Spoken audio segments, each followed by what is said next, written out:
Can you think of how my work, as you know, focuses on the circuits that we build from early experience. So can you think of early experiences that gave you the idea that you were here to party? Good one.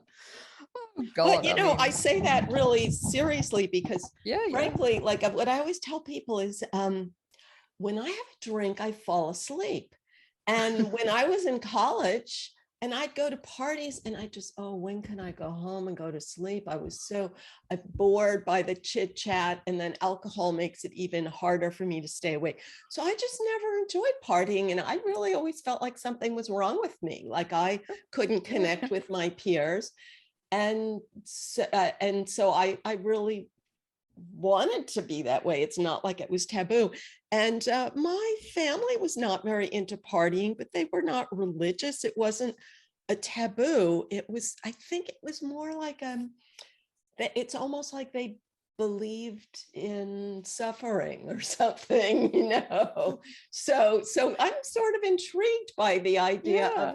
people who believe in being happy. I'm not advocating partying. Obviously, it's a path that has gotten too much attention, but I'm just so interested in how we're shaped by early Mm. experience. Yeah, yeah, it is very interesting. And I think alcohol affects different people differently. You know, there it was, sending you to sleep.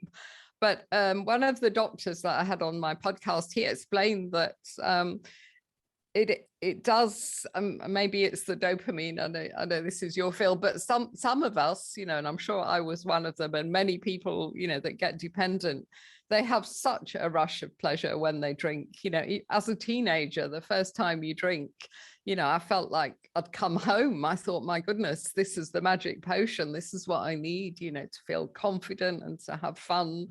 And I just loved it from my first drink. Whereas other people, well, they either take it or leave it, or think, well, this, what's the point of this? It just sends me to sleep. Oh, Sorry. what about like early messages you got about socializing? Well, my parents weren't particularly big drinkers. But were they Whereas, social?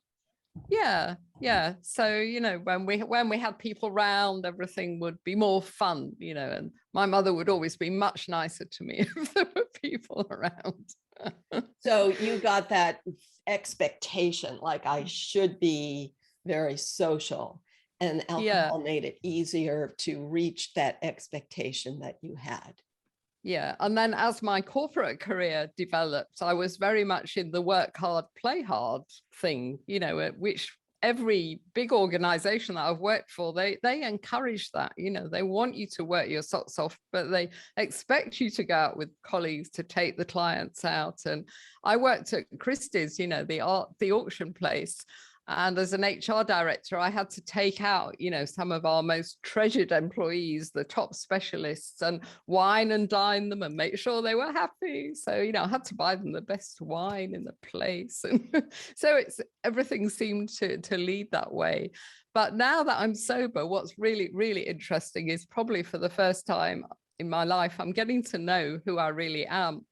And interestingly, I'm a complete introvert, and I always thought I was an extrovert. I thought I was this party animal, but in fact, I was using alcohol to cope. You know, I was using alcohol to just to cope with the stress, but also to cope with the social demands that were on me.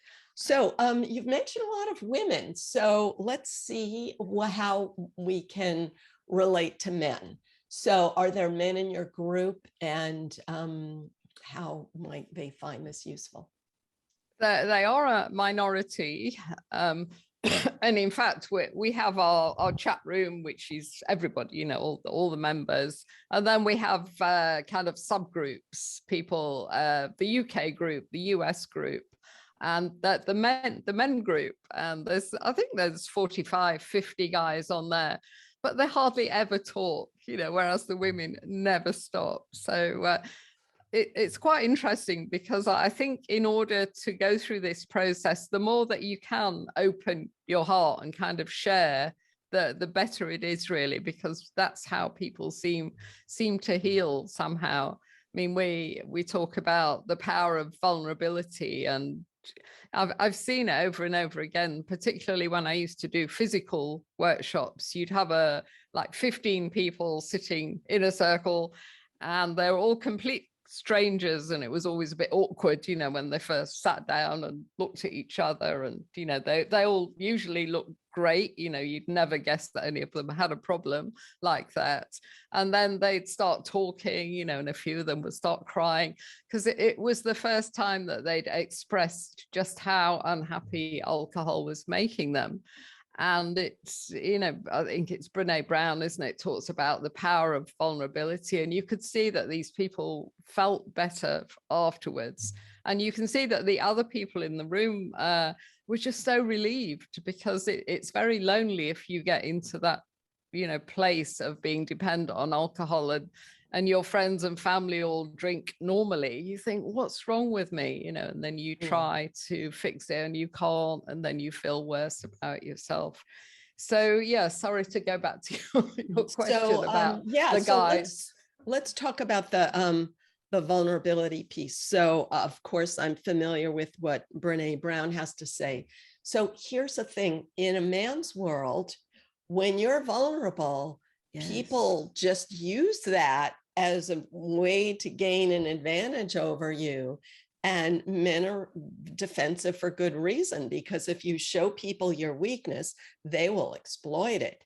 And that's their true learned experience. Whereas women sometimes maybe go to the other extreme. Like if you show your vulnerability, then people will suddenly be nicer to you. So we need to acknowledge, the realistic learned experience of people. And there are benefits and costs of being vulnerable. But I don't see vulnerability as an end in itself, but the end is realism, to be realistic. So that's the idea. If a person is lying to themselves about their dependence on a substance and how it's affecting their life, then they can only benefit by telling themselves the truth. And normally we need to tell the truth to other people for our two brains to get the message. Like you can lie to yourself, but when you say it outside to other people, you're projecting onto them like they're hearing, and you're forcing yourself to hear it by observing them hear it, that mirroring. So I think that is so true. And I've seen that so many times and felt it myself the first time I talked to a crowd of strangers about how I felt about alcohol, because you can't talk to your family and friends in the same way somehow as you can talk to a bunch of strangers who have the same issue. So I'll have to give some thought to what would be a male strategy that would allow a man to be honest with himself about a dependence without being publicly vulnerable, because that's just like an obstacle to him, just like the rules of Alcoholics Anonymous were like an unhelpful obstacle to you. So how could we reduce that unhelpful obstacle? I wanted to bring up another subject. You mentioned the woman who, after she was sober for a year, all of your tribe, I guess, after they become sober, they have new energy to take on a new project. And something that influenced me a lot when I was young was a book called Wishcraft. It's like witchcraft, but WISH, wishcraft. So how to make your wishes come true. And this woman, Barbara Scher, she started wishcraft groups where you would meet with other people and everybody has a turn, and this is my dream. It's sort of like accountability partners. This is my dream and I'm going to take steps toward a dream. Now, entrepreneurs use this a lot, but doesn't have to be an entrepreneurial project. It doesn't have to be a sobriety project. Any project, such as you mentioned, the person moving her family from one country to another. So I learned so much from this project because from this group and this book, because, and I heard the woman speak in public. I think she taught a class when I was in New York. So I used to think that, a person who does great things, that somehow it's in them. And I never thought of it as just a long series of steps. But what I learned from this book, Wishcraft, is like any wish you have, you can make it come true by defining the steps and taking the first step and then always taking the next step.